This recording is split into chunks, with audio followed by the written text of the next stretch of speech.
L'histoire de l'Église n'est pas seulement écrite à l'encre, elle est écrite avec le sang. Depuis les premiers jours après la résurrection du Christ, une force mystérieuse a poussé des milliers d'hommes, de femmes et même d'enfants à marcher vers la mort avec un sourire aux lèvres.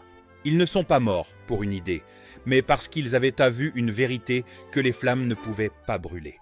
Pour l'Empire romain, l'objectif n'était pas seulement d'exécuter, mais de briser la foi par une cruauté calculée. Tout commence sous l'Empire romain. À cette époque, Rome exigeait que chaque citoyen brûle de l'encens devant la statue de César, le considérant comme un dieu. Les chrétiens refusaient, clamant qu'il n'y a qu'un seul roi, Jésus-Christ. Ce refus fut perçu comme une trahison politique.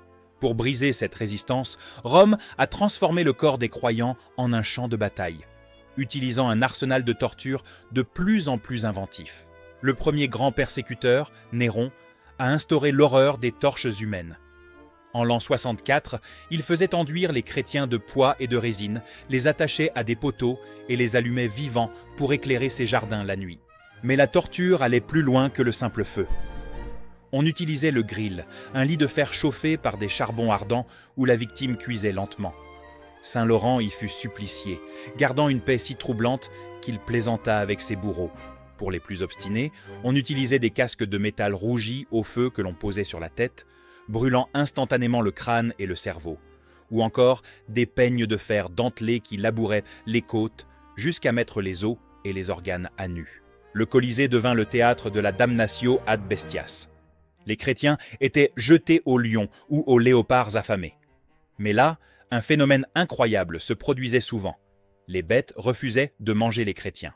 Alors que la foule hurlait à la mort, on vit des lions féroces s'approcher doucement et se coucher aux pieds des martyrs, léchant leurs plaies comme des animaux domestiques. D'autres bêtes restaient pétrifiées au fond de l'arène, refusant d'attaquer malgré les coups des dresseurs. Ce silence des fauves terrifiait les autorités romaines.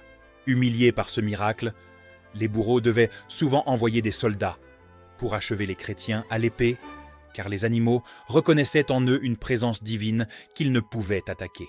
Au centre de l'arène, le contraste était saisissant. Des milliers de spectateurs hurlaient, tandis que les chrétiens, agenouillés, chantaient des hymnes. Ce calme surnaturel troublait les bourreaux. Les martyrs ne criaient pas de terreur. Ils semblaient voir un royaume invisible. Parmi ces héros, des figures féminines ont montré que la foi ne dépend pas de la force physique. Blandine de Lyon. Cette jeune esclave fut torturée du matin au soir.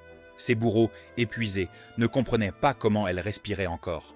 Livrée à un taureau sauvage dans un filet, elle restait en extase, discutant avec le Christ jusqu'à son dernier souffle. Perpétue et Félicité, une jeune noble et sa servante qui marchèrent vers les bêtes en se tenant la main, dignes comme si elles allaient à un mariage. Perpétue refusa de céder, même devant les larmes de son père, affirmant qu'elle ne pouvait porter d'autre nom que celui de chrétienne. Les empereurs pensaient qu'en multipliant les tortures, ils détruiraient le christianisme. C'était une erreur fatale. Comme l'a écrit Tertullien, « Le sang des martyrs est une semence ». Chaque exécution publique créait de nouvelles vocations. Les spectateurs se demandaient « Quelle est cette force qui leur permet de sourire sur le grill ?» La pureté de leur sacrifice a fini par faire s'écrouler le paganisme romain. En l'an 313, Rome dut s'incliner et accorder la liberté de culte.